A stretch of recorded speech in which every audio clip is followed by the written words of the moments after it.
turma. Eu gostaria de falar para vocês que, dando continuidade aos nossos estudos, vou colocar para vocês alguns pontos importantes sobre o roteiro onomasiológico e semasiológico. Quando estamos fazendo esse estudo, temos que lembrar o seguinte, lá do processo de comunicação, certo? O que acontece no processo de comunicação? No processo de comunicação, nós temos dois elementos básicos, emissor e receptor. Para se trabalhar com esses roteiros, nós temos que pensar da seguinte maneira: eu sou emissor, quer dizer, eu possuo o pensamento, eu tenho um pensamento, conhecimento. Eu busco, por meio desse meu conhecimento mental, eu busco a expressão oral, quer dizer, eu quero expor o que eu tenho de conhecimento, certo? Quando eu faço isto, eu estou fazendo uma atividade chamada codificação da mensagem. Por quê? Porque eu estou passando a mensagem. Nesta atividade, é como se eu estivesse produzindo o texto. Então, eu como produtor, eu estou no papel do emissor. Esse meu roteiro é o roteiro onomasiológico. Por outro lado, você que é o meu receptor, você faz o contrário. Você recebe o que eu expliquei, você tem lá, eu passei a informação, então eu caminho, quando você é meu receptor, é sinal que você, esse pensamento que eu tenho, ele foi encaminhado em direção ao seu pensamento, ao seu entendimento.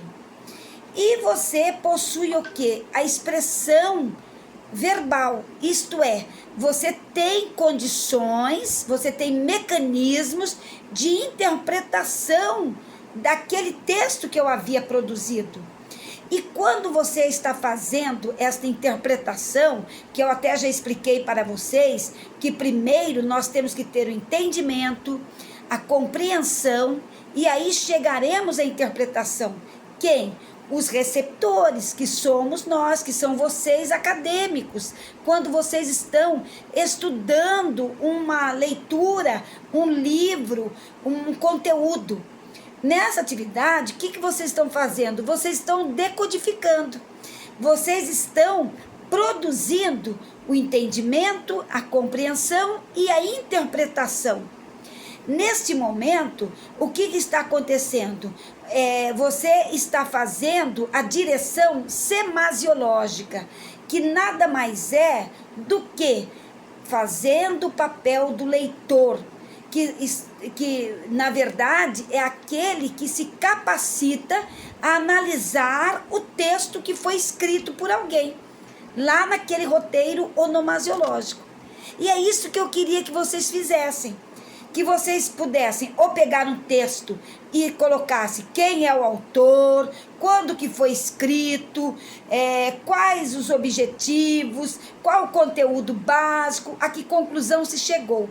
Certo, pessoal? Então, esse roteiro onomasiológico e roteiro semasiológico, na verdade, eles estão em conjunção. Eles estão em consonância. Na direção onomasiológica, o que nós podemos dizer? Que a pessoa possui o pensamento, que é o emissor, e a partir disto ele deve fazer as relações paradigmáticas. Ele tem que fazer a associação das ideias, e nessa associação das ideias, ele tem o livre pensamento, certo? Ele vai ambientando esses pensamentos. Por isso que ele tem o quê? Por isso que ele codifica. Ele tem o compromisso das atividades de codificação. Quem sou eu? Emissor. Eu sou o advogado, ou eu sou o promotor, eu sou o defensor, eu sou o juiz. Então eu tenho que agir como tal. O que eu quero como profissional? É o discurso jurídico que eu preciso mostrar. e que esse discurso jurídico ele deve ser conciso, preciso, objetivo. Para quem? Aí que entra a quem eu me dirijo. Eu me dirijo à figura do receptor.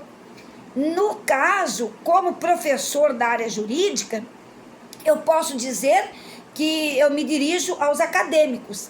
Se eu fosse o advogado, eu iria me dirigir ao juiz. Se eu fosse falar com o meu cliente, eu iria me dirigir ao cliente, a pessoa do cliente. E assim por diante. Vai depender do contexto. Então, essa parte do roteiro onomasiológico, ela não é uma parte tão emblemática.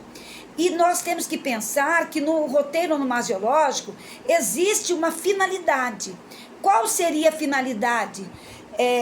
Observar qual é o meu objetivo nas atividades comunicativas. Que interesse que eu tenho? Eu tenho interesse de fazer com que o meu interlocutor me entenda, certo? No caso, quando você for advogado, estiver escrevendo uma petição, o que você vai pretender? Ser entendido pelo juiz que vai receber a petição, ok? Aí teriam os meios. No caso nosso, como professor, o meio é justamente a comunicação verbal se processando. Quando vocês estiverem na atividade jurídica, vocês vão precisar trabalhar com as atividades da escrita, com o esmero do padrão escrito, da linguagem efetivamente jurídica, certo? Que nós temos que trabalhar o quê? Com as atividades voltadas para a clareza, para a objetividade e para aquilo que eu pretendo compreender. Foi isso que eu pedi que vocês fossem trabalhando. Então, eu espero que vocês façam agora e que, à medida que vocês forem fazendo, vão nos mandando sugestão e nós vamos trabalhando juntos. Ok, pessoal? Sucesso!